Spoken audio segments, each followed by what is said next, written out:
जनता रंगमंच बांका बजार कटक 2026 मसीहा मे मासर 24 तारिख संध्यार निःशुल्क दर्शक मानकर मनोरंजन पर मंचस्थ होता नाटक घर ज्वाई।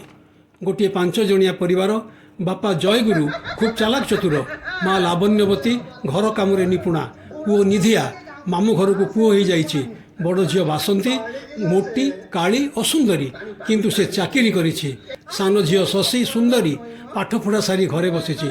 नाटकटी आरंभ हुए एठू। बड़ झीर बाहाघर हो पार नथिबारु चतुर बापा बेरोजगारिया घर ज्वाई जोगाड़ लगी आउ माँ सहयोग करुँच। बापा कहती तांकर झील शिक्षिता रोजगारिया, एकमात्र पुओ मामू घर को पुओ हो जाइए, सान झील बाहाला परे सबु संपत्ति बाड़ी पुओ रूपी घर ज्वाईंकर हो। बापांकर योजना मुताबक घर ज्वाईर बड़ भाई पाखक जाई कथा पक्का करी झीर बाहाघर काम सारीदेले। बेकार ज्वाई घरे बसी बसी अबाटे गोड़ देले, मद्यप हेले, घर जिनिसपत्र भंगारुजा करी परिवार में अशांति सृष्टि कले। शशुर घर लोके यार विरोध कले। घर ज्वाई स्त्री को सांगर नहीं निज घर को चली जावाक बाहरले, किंतु रोजगारिया स्त्री नाराज। समयक्रमे स्त्री सांचुणी सेवा करी ज्वाई को भल बाट को आनी संसार करने राजी हेले। एतिकिरे मनोरंजन धर्मी सामाजिक नाटक घर ज्वाई शेष हुए। यार निर्देशक थिले शिवानी प्रसाद महापात्र। मंगलम भगवान विष्णु मंगलम मधुसूदन मंगलम पुंडरीकाक्षो मंगलम गरुड़ध्वज। माधव माधव विष्णु माधव माधव हरि स्मरन्ति साधवा नित्य सर्व कार्येषु माधव। ज्योति परम ब्रह्म हरे पाप संध्या शशि वर्णं चतुर्भुजं।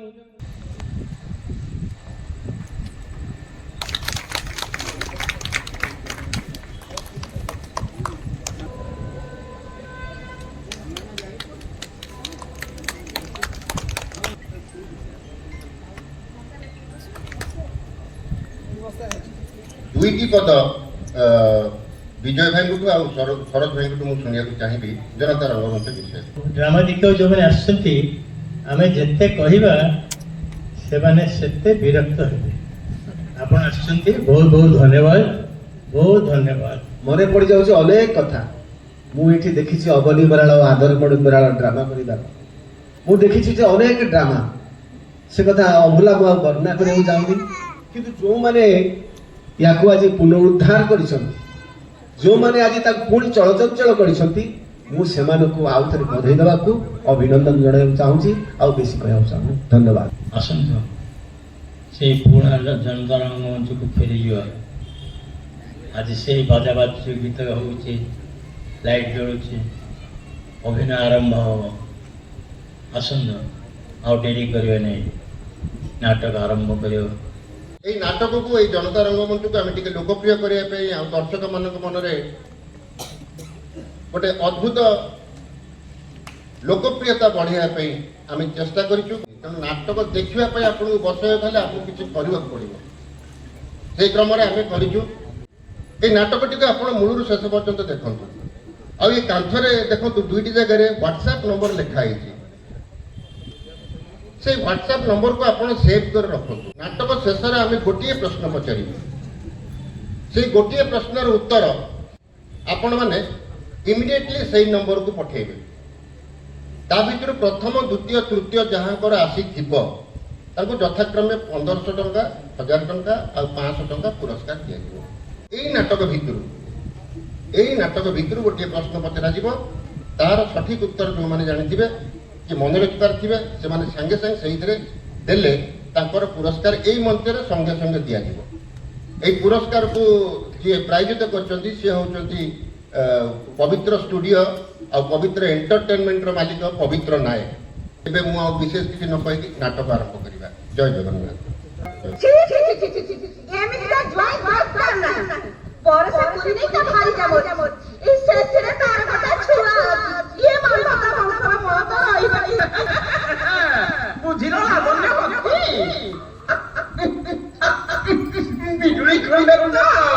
नमस्कार।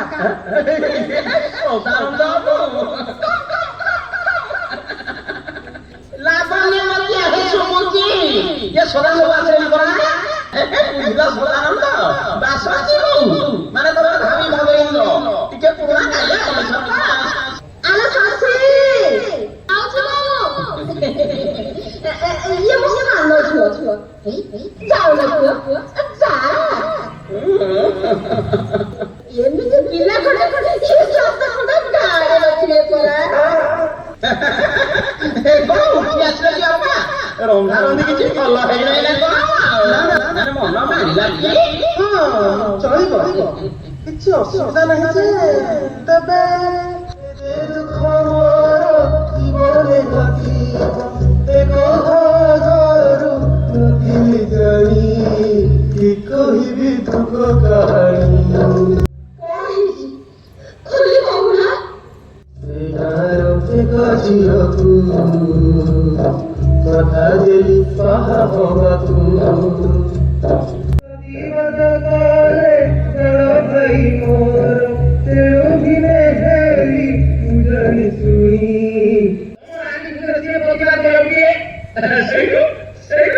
ହେଲା ପରେ ଏକ ସନ୍ଧାନ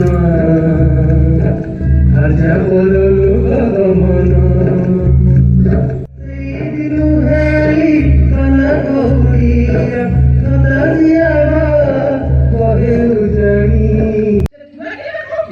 ତା ମାମୁଁରେ ଏ ଭିତରେ ତାକୁ ଯେତେ ପ୍ରକାର ରୋଗ ବେମାରୀ ଧରିଲାଣି ସେ ଆଉ ବେଶୀ ଦିନ ଏ ମତ୍ୟ ଭୋଗ କଲା ଭଳି ନା ଆମର ଗୋଟିଏ ଭଳି ପୁଅ ଯାଏ ତାଙ୍କର କୋଟାକ ଖରାପ ନା ଆଉ ଦୋଷ ଅଛି ତାକୁ ନା ମାମୁଁ ପୁଅ କରିଯାଇଛି ତେଣୁ ତମେ ହବ ଏ ଘର ଦୁହିଁ ପୁଅ ସବୁ କିଛି ଇଏ ତମେ ଭାଇ ମାଟି ଭାଇ ଆଉ ଆମେ ବୁଢା ବୁଢୀ ସବୁ ତୁମରି ଆଉ ସତୀ ସେ ବି ତୁମେ ବାହାଘର ତ ଏମିତି ହବ ଏଠି ଯାହା କରଣି ଅଛି କରାଇବ ତମ ତେଣିକା କରଣି କଥା ଶୁଣି ଆମର ଲାଭ କଣ ସାନ ଝିଅ ଅଛି ତା ପଛରେ ବଡ଼ ଝିଅ ଆସି ମାନେ ଆସନ୍ତି ଆମ ନକରା ବ୍ଲକ ବାଇଡଙ୍କ ସାଇ ସ୍କୁଲରେ ଆଶାଇ ଅଛି ସ୍କୁଲରେ ପିଲାଙ୍କୁ ପାଠ ପଢଉଛ ଗଲା ଆଜିକାଲି ସେମାନେ ଆମକୁ ପଢଉଛନ୍ତି ପରା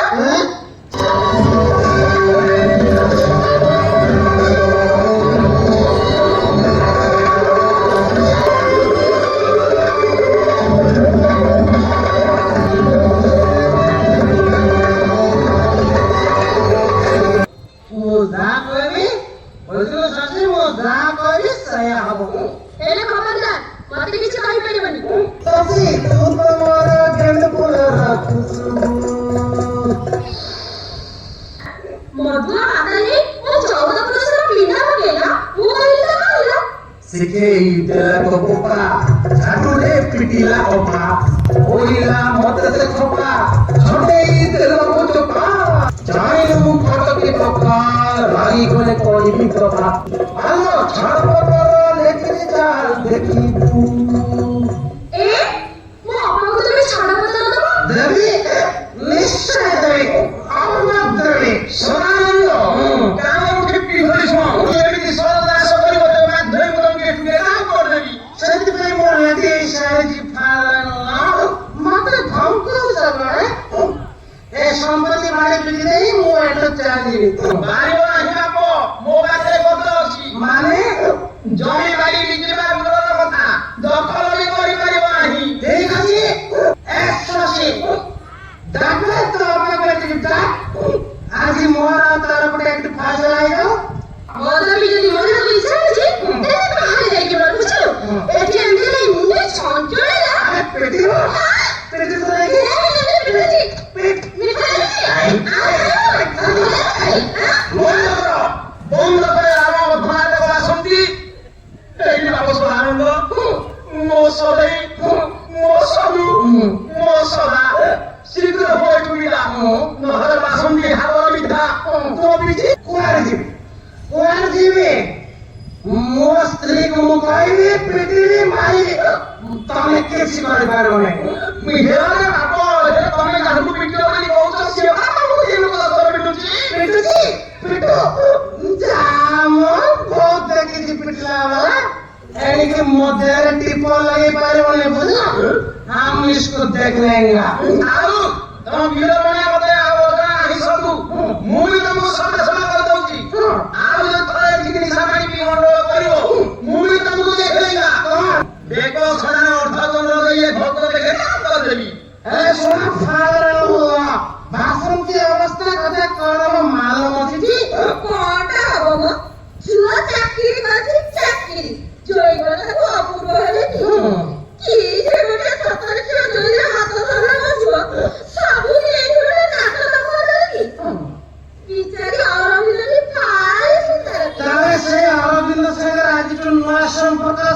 ମନ କରୁନା ଏ କାଳେ କଦରିକି ବାହେ ଗଙ୍ଗା ଗଲେ ଯେତିକି ଫଳ ପାଇ ସେତିକି ଯୋଉ ଯୋଗ୍ୟ ଭଳିଆ ମଣିଷ ତ ତମକୁ ତ କନ୍ୟା ମିଳିନଥିଲା ଯେ ଅପାଠି ଆସିଗଲ ନହେଲେ ତମ ଭଳିଆ ଲକ୍ଷ୍ମଣ ବଜାରିକି କିଏ ଝିଅ ଦେଇଥାନ୍ତା ଯେ ଏ ଶଶୀ ଦେବୀ ଯେ ଦି ଚାରିଟା କଷି ଲୁଣ ଢାଳତକୁ ବସିବ ତ ଆମକୁ ନେଇଥା ଏଠି କୁତ୍ତାଗିରି କରିବା ମୋର ଆସୁ ମୁଁ ଚାଲେ ଶୁଣ ଶୁଣ କଣ ସତରେ ରାଗି ଚାଲି ଯାଉଛନ୍ତି ଆରେ ଯାଉ ଦି ଦିନ ପରେ ପୁଣି ଆସି ଏଠି ହାତ ବାଜିବ ମଶା ଦହି କଷି କାକୁଡି କରମୁଳି ଆଚାର ଖାଇଛି ନା ସେ କେବେ ଭୁଲି ପାରିବ ନାହିଁ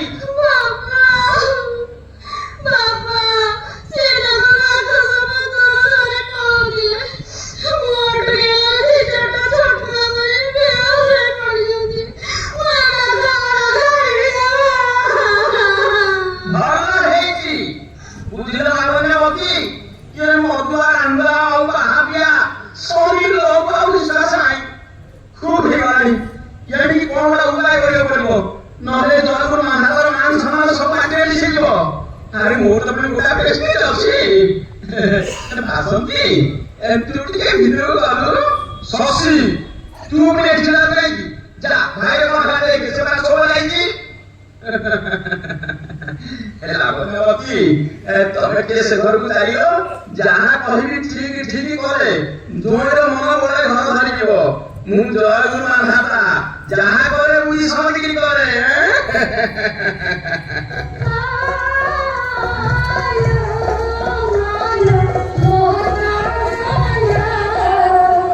ପୁଣି କଣ ସେ ଆନନ୍ଦ ସଭା ବାହାରି ପଡିଲା କଣ ହେଇଛି କହୁନୁ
ଏଣିକି ଭଲ ବୁଝି କରି ହାଉସକୁ ଫେରି ଚାଲ।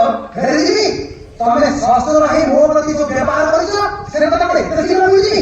କୋଉ ବ୍ୟବହାର କଥା କହୁଛ ବାପା? ଶୁଣ ଶ୍ୱଶୁର, ଶୁଣ ଶ୍ୱଶୁର, ଉପର କହି ଚୋଇତୁ ମୋର ମତେ ବାଡ଼େଇବା ପାଇଁ ସେଦିନ ଶୁଖିଲ କିଆ କର। ଶୁଣ ଶ୍ୱଶୁର, ଶୁଣ ଶ୍ୱଶୁର, ଉପର କହି ଚୋଇତୁ ମୋର ତୁମ ଭାଇ ଜମାରିଲା ଖାଉ, ତୁମ ବଡ଼ ଝିଅ ହାତେ ଝାଡୁ, ସାନ ଝିଅ ଠେଙ୍ଗା କାଢୁ କାଢୁ, ତୁମେ ଆସି ଭଲ ପାହି ଖାଉ। ମିଳିମିଶି ମତେ ଗୋପାଳି ତୋଳିଲ, ପାଟିରେ କୁଟିଲ ଗୋବର। ନାଇଁ ବାପା, କଥା କଣ କି? ଆମର ତ ଗାଁ କଥା। ତମେ ମଦ ପିଇଥିଲ ତ, ସେଇଥିପାଇଁ ଆମେ ତମକୁ ଗୋବର ପାଣି ପିଆଇ ପଞ୍ଚାବତ କରୁଥିଲୁ। ଏବେ କଣ କରିବୁ କହ? ମୋ ମତରେ ଶ୍ୱଶୁର ଘରକୁ ତୁ ଫେରିଯା। ଯଦି ଯିବି ତାହେଲେ ଗୋଟାଏ ସର୍ତ୍ତରେ। କି ସର୍ତ୍ତ ବାପା? ଆଉ ଚାକିରି କରିବି ନାହିଁ, ବଡ଼ ଅଧୀନେ ରହିବି ନାହିଁ, ସବୁବେଳେ ଭଲ ମନ୍ଦ ଖାଇ ତାଙ୍କ ଦାଣ୍ଡ ଘରେ ଥିବି ଶୋଇ। ସାଇ ଏକା ମୋର ଖବର ବୁଝିବ, ବାକି ହୋଇ ମରି ନଥର। ଶୁଣୁଛ ରବୀନ୍ଦ୍ର, ମତଲବଟା ଶୁଣୁଛ? ବାହାରେ ଭାଜା ଖାଉ ଖାଉ ଶାଢ଼ୀ ଏକ ଖବର ବୁଝିବ, ପୁଣି ମରିବ ତୋର ବାକି। ଛି ଛି। ପ୍ରଥମରୁ ଯଦି ସଜାଗ ହେଇଥାନ୍ତେ କଥା ବୋଧେ ଏକା କହିଲ। ସାନ ହେଲେ ବି ମତେ ଉଚିତ ଶିକ୍ଷା ଦେଇଛ। ଯାହା ହେଲେ ବି ଗୋଟାଏ ଦୁଇ କଣ ଦିଟା ଡକ୍ଟର ଦେବି। ବାପା ସଦାନନ୍ଦ, ଶଶୀ ଉପରୁ ଖରା ମଦଟା ଫେରେଇ ଅନ୍ୟ କଣ ସର୍ତ୍ତ ଅଛି ଯଦି କୁହ। ତୁମ ଝିଅ ପାଇଲେ ଦରମା, ସବୁ ମୋ ପାଶେ କରିବ ଜମା, ଧାନ ଚାଉଳ ମୋହରି ଜିମା, ଦେଲେ ଦୋଷ କରିଦେବି ଜମା। 2 ଟଙ୍କାରେ ଘର ଚଳେଇବ ତୁମେ, ଆଇଁଷ ଦିନକୁ 2 ଥର। 2 ଟଙ୍କାରେ ଘର ଚଳେଇ ଦିନକୁ 2 ଥର ଆଇଁଷ ଯୋଗେଇବି। ଦୁନିଆରେ ଆଉ ମୁଁ ରହିବି ସଦାନନ୍ଦ? ସେ କଥା ତମେ ଜାଣ। ହଉ, ତମେ ଆସ। ଇଏ ଆମ ଘର କଥା। ଘରେ ବସିବା ମିଟିଂ କରିବା। ଯା ଯା ସଦା ଯା, ଶ୍ୱଶୁରଙ୍କର କଥା ମାନ।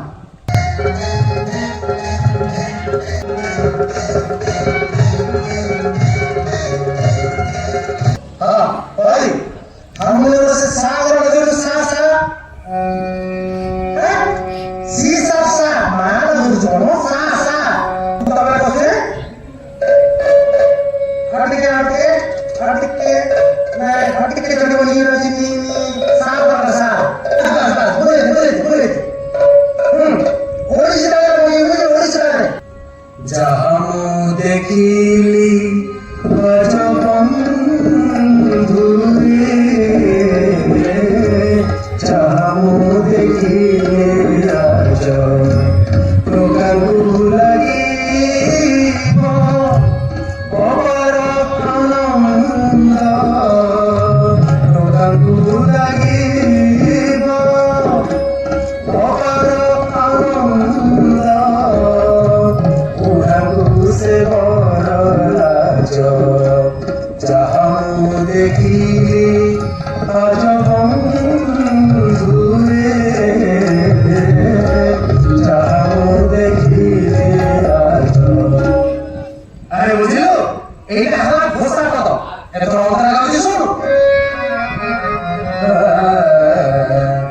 ଆରେ ଗାଧୁଆ ଘାଟରେ ହରି ସାହୁ ଝିଅ ବାଜୁଥିଲା ବସି ତାର ସୁନା ଦେହ, ଓଟା ପାଶ ଭେଟି ଦିଶୁଥିଲା ବୁଟି, ଓଟା ପାଶ ଭେଟି ଦିଶୁଥିଲା ବୁଟି, ଦାନବ ଯୌବନ ଦେହ, ଯାହା ମୁଁ ଦେଖିଲି আজ বন্ধুরে যাও দেখিলে আজ। আরে সরি নুহ, বজা বজা আউরি ଅଛି।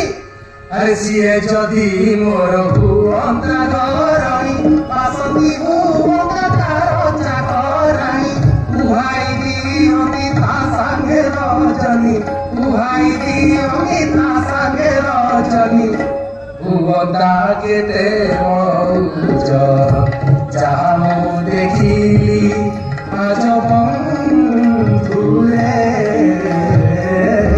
ଯାହା ମୁଁ ଦେଖିଲି ଆଜ। ବାପ ସଦାନନ୍ଦ, ମୁଁ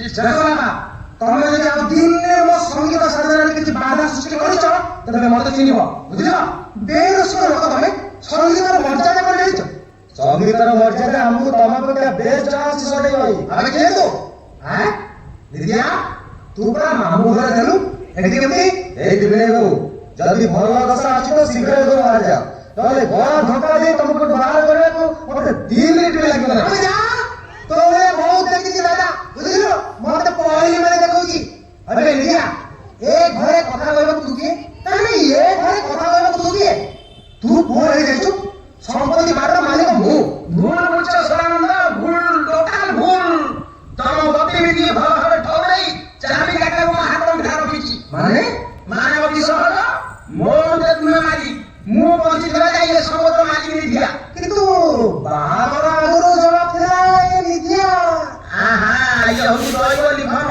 କେପରିବାନ ତାମାନେ ସୁନ ସଦାନନ୍ଦ ଅନୁସାରୀ କ୍ରୋଧ କମସି ଯାହା ତୁମକୁ ମୋତେ ମାଲିକ ହୋଇବା କଥାଟି ନସିବ ଏବେ କାମକୁ ଠିକ ଅଛି ତାକୁ ବାବୁ ନିଆ ତାକୁ ସେ ମୋ ସାଥିରେ ଏଇ ଲାଗେ ଗାଁକୁ ଯିବ ନା ସେଠୁ ଯିବ ନାହିଁ ତୁ ଆସିବୁ ନିଧିଆ ସେ ଘରକୁ ଆ ସେ ସେମିତି ମକର ହଉଥାଉ ଘୋଡ଼ା ଯିବ ଚାଲ ବାବା ହଉ ଯାଅ ମୋ ଅସଲ ରୂପଟା ଯୋଉ ଦିନ ତମେ ସବୁ ଦେଖିବ ସେଇ ଦିନ ମତେ ଏକା ଚିହ୍ନିବ ଏଥର ଗାଁକୁ ଯାଇ ସେଇଠି କୀର୍ତ୍ତନ କରିବ ଯା ସତେ ମୁଁ ଗାଁକୁ ଯିବି ତତେ ବି ମୋ ସାଙ୍ଗରେ ଗାଁକୁ ଯିବାକୁ ପଡିବ ବାସୁନ୍ତି ସତେ ଧର ଧରି ବହୁତ କଷ୍ଟରେ ଗାଁ ଆସିବୁ ମୋର ବଦଳେଇଛି ମୁଁ କୁଆଡେ ଯିବି ନା ଆମ ଗାଁକୁ ଯିବୁ ଗାଁକୁ ମୋ ସାଥିରେ କହୁଛି ବୁଝିବି ନାହିଁ ଏକାକି ଛାଡ଼ିବି ନିଜେ ତମେ ବୁଝାଇବେ ନିଜ ଖବର ଯଦି ମତେ ଛାଡ଼ିବି ଭଲ ନାହିଁ ଯିବା ପାଇଁ ଯଦି ମତେ ଛାଡ଼ିବି ଭଲ ନାହିଁ ଯିବା ପାଇଁ ଘୋଡ଼ା ଘର ନେଇ ବସିଛୁ ବାବୁ ଘର ଘୋଡ଼ା ଘର ନେଇ ବସିଛୁ ବାବୁ ଘର କାହିଁ ତ ମୁଖେ ସରମ ଛାଡ଼ିଲାଣି କି ଧରମ ତୁ କରିବୁ ଚାକିରି ମୁଁ ଛୁଆ ଧରିବି ତୁ କରିବୁ ଚାକିରି ମୁଁ ଛୁଆ ଧରିବି କାହୁଁ ପାଇବି ପଇସା ଖାଇବି କେମିତି ନିଶା କାହୁଁ ପାଇବି ପଇସା ଖାଇବି କେମିତି ନିଶା ଅଧା ବୟସରେ ବାଟେ ପଡ଼ି ମରିବି ଅଧା ବୟସରେ ବାଟେ ପଡ଼ି ମରିବି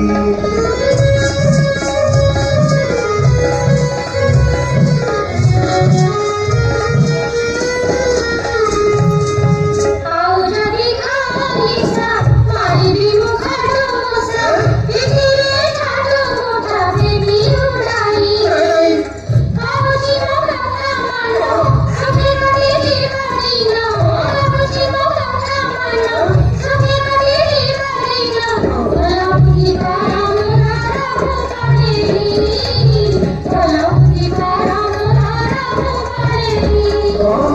ଖାଉଛି ଦିଅ ପରାଣ କରିନି ସାଙ୍ଗି ପାରଣ ଖାଉଛି ଦିଅ ପରାଣ କରିନି ସାଙ୍ଗି ପାରଣ ଏଣିକି କରିବା ଆମେ ନୂଆ ସଂସାର ଏଣିକି କରିବା ଆମେ ନୂଆ ସଂସାର ଚାଲ ଭାଇ ପାଶେ ଯିବା ତାଙ୍କଠୁ ଆଶିଷ ନେବା ଚାଲ ଭାଇ ପାଶେ ଯିବା ତାଙ୍କଠୁ ଆଶିଷ ନେବା ସଜାଡ଼ି ଦେବା ଆମର ଉଜୁଡ଼ା ଘର ସଜାଡ଼ି ଦେବା ଆମର ଉଜୁଡ଼ା ଘର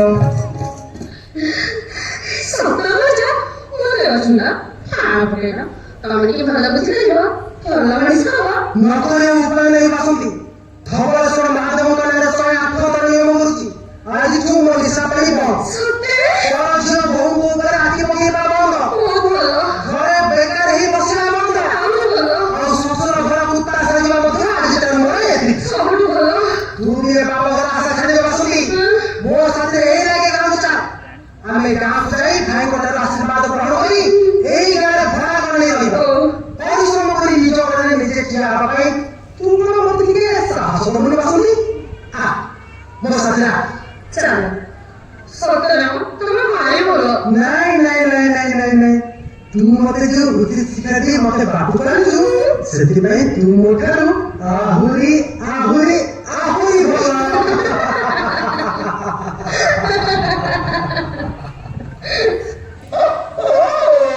ଗୋଟେ ଝଗଡ଼ା ପିଟାରେ ବାବା। ହେଲେ ମୋର ଖାଲି ସେ ନାତୁଣୀ କଥା ମନେ ପଡୁଛି। କହୁଥିଲେ ମୋ ଅବସରକୁ ମାରି ଯାଇଥିଲା। କୋଉଠି ମୁଣ୍ଡ କିଛି ରହିଲେ କେଜାଣି।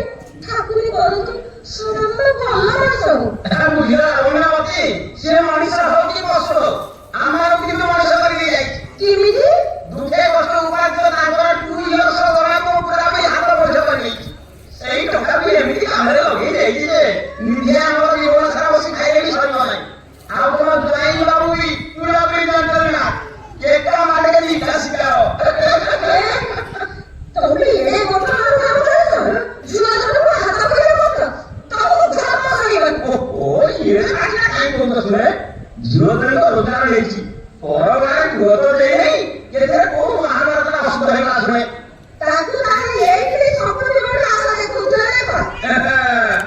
ତାହେଲେ ମତେ ଟିକେ ଆଗ ଅପେକ୍ଷା ବେଶୀ ଭଲ ପାଇବ ତ? ବାହାଟା ତମର ରସିକ କଣ?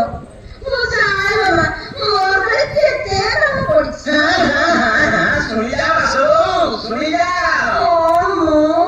ଶୁଣବାସୀ ବୋଲ କୋଉଠିକି ଯାଉ, ଶୁଣବାସୀ ବୋଲ କୋଉଠିକି ଯାଉ, ସତ କହ ମତେ ଭଲ ପାଉ କି ନ ପାଉଲ ସରୁ ପହଳି, ତୁ ହିଁ ପରା ମୋର ପାହାତି ସେ ଭାଇ, ତୁ ହିଁ ପରା ମୋର ପାହାତି ସେ ଭାଇ।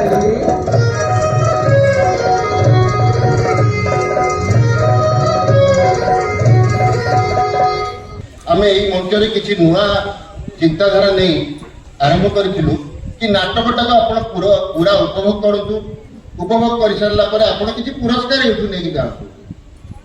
କେହି ବର୍ତ୍ତମାନ ବି ସେଭ୍ କରିବାକୁ ଚାହିଁବେ, ମୁଁ ସମୟ ଦେଉଛି, ଆପଣମାନେ ସେଭ୍ କରିପାରନ୍ତି। ଏହାଦ୍ୱାରା କ'ଣ ହବ ନା, ମୁଁ ଗୋଟିଏ ପ୍ରଶ୍ନ ପଚାରିବି, ଆପଣ ସେଇ ହ୍ୱାଟ୍ସଆପ୍ ନମ୍ବରକୁ ଆପଣଙ୍କର ପ୍ରଶ୍ନର ଉତ୍ତର ପଠାଇବେ। ପ୍ରଶ୍ନର ଉତ୍ତର ପଠାଇ ସାରିଲା ପରେ ଆମେ ତାକୁ ସ୍କ୍ରୁଟିନି କରିବୁ। 1, 2, 3ରେ ଯେଉଁମାନଙ୍କର ସଠିକ୍ ଉତ୍ତର ଆସିଥିବ ଆମେ ସେମାନଙ୍କୁ ଏହି ମଞ୍ଚରେ ଯଥାକ୍ରମେ 1500, 1000 ଏବଂ 500 ପୁରସ୍କାର ଦେବୁ। ଆଉ ଏହି ପୁରସ୍କାରର ପ୍ରାୟୋଜକ ହେଉଛନ୍ତି ପବିତ୍ର ଏଣ୍ଟରଟେନମେଣ୍ଟ, ପବିତ୍ର ଷ୍ଟୁଡିଓର ମାଲିକ ପବିତ୍ର ମୋହନ ନାୟକ। ଆମେ ଜନତା ରଙ୍ଗମଞ୍ଚ ଦ୍ୱାରା ପ୍ରତି ମାସରେ ଆୟୋଜିତ ହେବାକୁ ଥିବା ନାଟକଗୁଡ଼ିକୁ କେମିତି ଲୋକମାନଙ୍କ ପାଖରେ ପହଞ୍ଚିବେ, ଅଧିକ ଲୋକମାନେ ଏହି ନାଟକକୁ ଦେଖିବେ, ମଞ୍ଚ ନାଟକକୁ ପୁଣି ଫେରିବେ, ମଞ୍ଚ ନାଟକର ପୁନରୁଦ୍ଧାର ହେବ, ଆମ ଜନତା ରଙ୍ଗମଞ୍ଚର ପୁନରୁଦ୍ଧାର ହେବ, ସେହି ନେଇ ଗୋଟେ ପ୍ରୟାସ ଜାରି ରଖିଛୁ, ଯାହାଦ୍ୱାରା ଲୋକମାନେ ଅଧିକା ସଂଖ୍ୟାରେ ଯୋଗ ଦେଇ ନାଟକ ଦେଖନ୍ତୁ ଏବଂ ସେମାନଙ୍କର ସଠିକ୍ ଉତ୍ତର ଦେଇ ଆକର୍ଷଣୀୟ ପୁରସ୍କାର ଜିତନ୍ତୁ।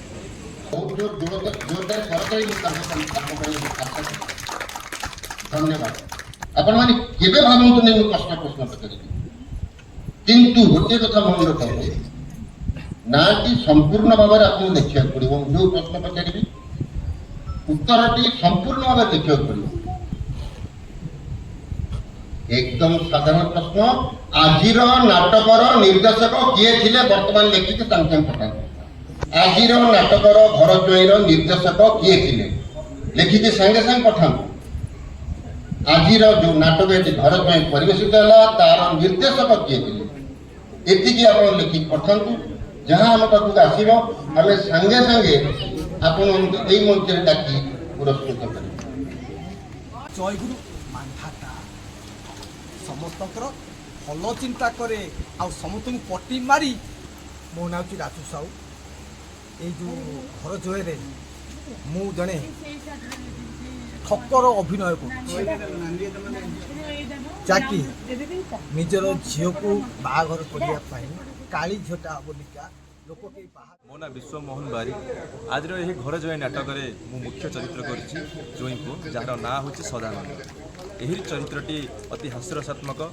ଏକ ଶ୍ୱଶୁର ଘରେ କେମିତି ଜ୍ୱାଇଁକୁ ହୋଇ ରହୁଛି, ତାପରେ କେମିତି ଜ୍ୱାଇଁକୁ ହୋଇ ରହିବା ପରେ କେତେ ପ୍ରକାର ଅସୁବିଧାର ସମ୍ମୁଖୀନ ହେଉଛି, ତାପରେ ପୁନର୍ବାର ସେ ନିଜେ ସୁଧୁରି ଯାଉଛି, ତାହାର ଚରିତ୍ରଟି ଏ ଜାଗାରେ ବର୍ଣ୍ଣନା କରାଯାଇଛି।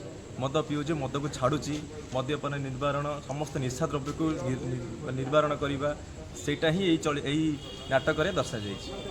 ମୁଁ ଶ୍ରୀ ଅଶୋକ ଚୌଧୁରୀ ଅରବିନ୍ଦ ଭୂମିକାରେ ଅଭିନୟ କରୁଛି। ସେ ଘରଜୋଇ ନାଟକର ଯିଏ ମେନ୍ କ୍ୟାରେକ୍ଟର ସଦାନନ୍ଦ ମୋର ସିଏ ହେଇକି ସାନ ଭାଇ। ମୁଁ ତାର ପ୍ରସ୍ତାବ ନେଇ ଯାଉଛି, ବାହାଘର କେମିତି ହେବ, କେତେବେଳେ ହେବ, ଫାଇନାଲ୍ ହେବ, ସେସବୁ ବୁଝାବୁଝି କରୁଛି। ନିଶ୍ଚିନ୍ତ ରୂପେ ନାଟକଟି ଏନ୍ଜୟ କରିବେ। ମୋ ନାଁ ଚିନ୍ମୟ ଛଟୋଇ, ମୋ କ୍ୟାରେକ୍ଟର ନାଁ ହେଉଛି ଲାବଣ୍ୟବତୀ। ଆଜିର ନାଟକ ନାଁ ହେଉଛି ଘର ଜୋଇଆ। ଆଉ ଜନତା ରଙ୍ଗମଞ୍ଚ ବାଙ୍କାବଜାରରେ ସ୍ଥିତ ହେଉଥିଲା। ବହୁତ ସାରା ଦର୍ଶକ ଆସିଥିଲେ ଆଉ ନାଟକ ଦେଖିଲେ। ସମସ୍ତଙ୍କୁ ବି ନାଟକ ବହୁତ ଭଲ ଲାଗିଛି। ଆମ ପାଖରେ ବି ଦର୍ଶକ ଏବେ ଗ୍ରୀନ୍ ରୁମ୍ରେ ଆସି ସମସ୍ତେ ଠିଆ ହେଇଛନ୍ତି। ସମସ୍ତଙ୍କର ଖୁସି, ନାଟକଟା ଏତେ ସୁନ୍ଦର ଲାଗିଲା। କମେଡ଼ି ନାଟକଟି ଆଉ ଦର୍ଶକଙ୍କ ପାଖରେ ପହଞ୍ଚି ପାରିଛି। ଆମେ ବହୁତ କଷ୍ଟ କରିଥିଲୁ, ଯେଉଁ କଷ୍ଟର ଯେମିତି ପରୀକ୍ଷାର ରେଜଲ୍ଟ ବାହାରିଲେ ଖୁସି ଲାଗେ, ସେମିତି ଆଜି ଆମେ ବହୁତ ଖୁସି ଲାଗିଲା। ଦର୍ଶକ ଗ୍ରୀନ୍ ରୁମ୍ରେ ଭିଡ଼ ହେଇ କହୁଛନ୍ତି ନାଟକ ବହୁତ ସୁନ୍ଦର ହେଇଛି। ଆଉ ଆମ ସାର୍ ଶିବାନୀ ସାର୍ ଏତେ ସୁନ୍ଦର ନାଟକଟିକୁ ପ୍ରସ୍ତୁତ କରିଥିଲେ, ଯେମିତିକି ଆମେମାନେ ବି ତାଙ୍କ ସହିତ କାନ୍ଧରେ କାନ୍ଧ ଲଗାଇଥିଲୁ, ଯେମିତି ନାଟକଟି ବହୁତ ଭଲ ହେବ ଆଉ ଦର୍ଶକଙ୍କ ମନ ଛୁଇଁ ପାରିବ। କିନ୍ତୁ ଜୁଆଇଁଟି ଯେତେବେଳେ ଆମ ଘରକୁ ରାଜି ହେଇକି ଆସିଥିବ, ସେ ମୋ ସାନ ଝିଅ ଉପରେ ହିଁ ଆଖି ଥିବ। ସିଏ ତାର ଯେତେବେଳେ ଆସିଛି ଘରେ ପହଞ୍ଚି ଯାଇଛି, ଶ୍ୱଶୁର ଘରୁ ରାଗି ଯେତେବେଳେ ପଳେଇ ଯାଇଛି, ତାର ଗୋଟିଏ ଜିଦି, ତୁମ ସାନ ଝିଅ ସାଙ୍ଗରେ ଯଦି ମୋତେ ଘରେ ରଖିବ ବା ତୁମ ସାନ ଝିଅ ମୋ କଥା ବୁଝିବ, ତାହେଲେ ମୁଁ ତୁମ ଘରକୁ ଫେରିଯିବି। ସେଇ ହିସାବରେ ଆମ ଘରୁ ରାଗିକି ପଳେଇଛି। ପୁଣି ଆମେ ବୁଝେଇକି ତାକୁ ଆଣିଲା ପରେ ପୁଣି ଥରେ ତା ସଂସାର ବା ମୋର ଯେଉଁ କଳା ହେଇକି ମୋଟା ଝିଅଟିକି ତାକୁ ପୁଣି ମନେଇ ଘରୁ ନେଇ ତାଙ୍କ ଘରେ ନେଇ ରଖିଛି। ମୋ ନାଁ ହେଉଛି ସୋଫିଆ, କିନ୍ତୁ ଘର ଜୋଇଆ ନାଟକରେ ମୁଁ ଗୋଟେ ବଡ଼ ଝିଅର ରୋଲ୍ କରୁଛି। ଆଉ ଯେଉଁ ରୋଲ୍ର ନାଁଟି ହେଉଛି ବାସନ୍ତୀ ମାନ୍ଧାତା। ମୁଁ ହେଉଛି ମୋ ମା ବାପାଙ୍କର କାଳି ମୋଟି ଝିଅଟେ। ଆଉ ଜାଣିଛନ୍ତି, ମୋର ଯେଉଁ ସାନ ଭଉଣୀଟି ଅଛି, ସେ ଭାରି ଦେଖିବାକୁ ସୁନ୍ଦରୀ। ଆଉ ମୋତେ ଯିଏ ବାହା ହେଇଛନ୍ତି ତାକୁ ହିଁ ଲାଇନ୍ ମାରୁଛନ୍ତି। ଆଉ ସେଇ ଲାଇନ୍ ମାରୁଛନ୍ତି କେମିତି, ତାପରେ ଆମ ଭିତରେ ସମାଧାନ କେମିତି ହେଉଛି, ମାନେ ଆମ ସ୍ୱାମୀ ସ୍ତ୍ରୀଙ୍କ ଭିତରେ, ସେଇ ବିଷୟରେ ନେଇକି ଆମର ଆଜିର କାହାଣୀ ଥିଲା ଘର ଜୋଇଆ। ବହୁତ ସୁନ୍ଦର ନାଟକଟି। ଆଉ ସେଥିରେ ମୁଁ ଅଭିନୟ କରିକି ମୁଁ ନିଜକୁ ବହୁତ ଧନ୍ୟ ମନେ କରୁଛି। ଯାହା ସବୁଠୁ ବଡ଼ ଭଲ ଲାଗୁଛି, ମୁଁ ଜନତା ରଙ୍ଗମଞ୍ଚ ମାଟିରେ ଆସିକି ଅଭିନୟ କରୁଛି। ମୋ ନାଁ ଶୁଭଦର୍ଶିନୀ ମହାନ୍ତି।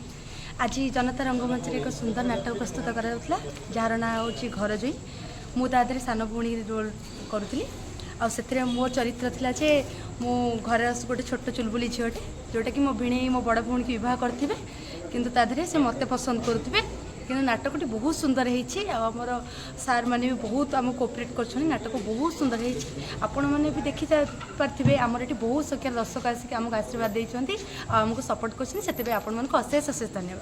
ନମସ୍କାର, ମୋ ନାଁ ଚିରଞ୍ଜୀବୀ ସାହୁ। ମୁଁ ଏଇ ଘର ଜୋଇ ନାଟକରେ ନିଧିଆ ଚରିତ୍ରରେ ଅଭିନୟ କରୁଛି।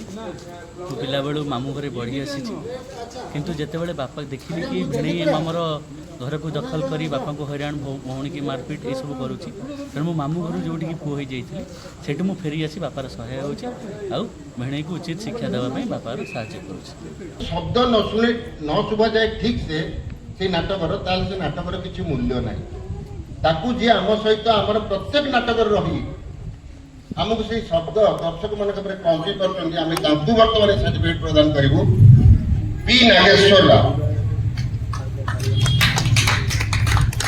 ତାଙ୍କୁ ସାର୍ଟିଫିକେଟ୍ ପ୍ରଦାନ କରୁଛନ୍ତି ସୁରେନ୍ଦ୍ର କୁମାର ସାହୁ ମହୋଦୟ, ଆମର ମୁଖ୍ୟ ଉପଦେଷ୍ଟା। ଘର ଜ୍ୱାଇଁ ଆସିଛନ୍ତି, ତାଙ୍କୁ ଘର ଜ୍ୱାଇଁ କରି ରଖାହେଇଛି। ତେଣୁ ସେଭଳି ଜ୍ୱାଇଁ ପରିବାରରେ କିଭଳି ପ୍ରକାର ଅସନ୍ତୋଷ ସୃଷ୍ଟି କରନ୍ତି, ତାକୁ ବେସ୍ କରି ଏ ନାଟକଟି ରଚନା କରାଯାଇଛି। ବିଭିନ୍ନ ପ୍ରକାର ଚରିତ୍ର ରହିଛନ୍ତି। ବଡ଼ ଭାଇ, ସାନ ଭାଇ ଘର ଜ୍ୱାଇଁ, ସିଏ ଯାହା ସେଠି ଅସୁବିଧା କରୁଛନ୍ତି ସେଇଟା ବଡ଼ ଭାଇଙ୍କ ଆଡ଼କୁ ଚାଲି ଆସୁଛି। ଏବଂ ଯେଉଁ ଝିଅଟି ବାହା ହେଇପାରୁନଥିଲା ବୋଲି ସେମାନେ କହୁଥିଲେ, ତାକୁ ଏ ଘର ଜ୍ୱାଇଁ ହିଁ ମିଳିଛି। ଘର ଜ୍ୱାଇଁ ଜିଦ୍ଦି କରୁଛି ଯେ ମୁଁ ତା ରୋଜଗାରରେ ଚଳିବି। ସିଏ କିନ୍ତୁ ଅରାଜି। କେଉଁ ସ୍ତ୍ରୀ ରାଜି ହେବ ଯେ ସ୍ୱାମୀ ତା ସ୍ତ୍ରୀର ରୋଜଗାରରେ ଚଳୁ? ସେ ବିରୋଧ କରୁଛି। ୟାକୁ ହିଁ ନେଇ ନାଟକଟି ରଚନା କରାହେଇଛି।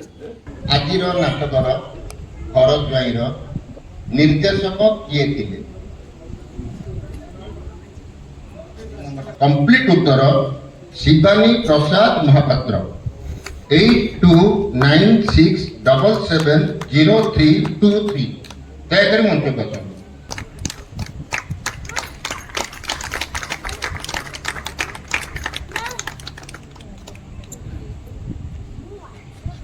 पुरस्कार चेक प्रदान करछन्ती पवित्र एंटरटेनमेंट मालिक पवित्र मोहन नायक।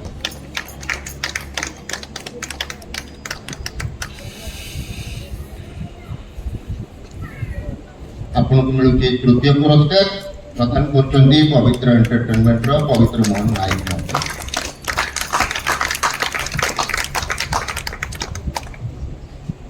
ଧନ୍ୟବାଦ ପବିତ୍ର ବାବୁ, ଆପଣଙ୍କର ଏହି ସହଯୋଗ ପାଇଁ, ଆପଣଙ୍କର ସହଯୋଗ ଜନତାର ମଧ୍ୟ ଭୁଲି ଗଲେ। ଧନ୍ୟବାଦ ଧନ୍ୟବାଦ। ଆଜିର ନାଟକ ଆମେ ଏଠି ଶେଷ କରୁଛୁ। ନାଟକର ସମ୍ପୂର୍ଣ୍ଣ କାର୍ଯ୍ୟକ୍ରମ ଏଠି ଶେଷ ହେଉଛି। ଶୁଭରାତ୍ରି, ନମସ୍କାର, ବନ୍ଦେ ଉତ୍କଳ।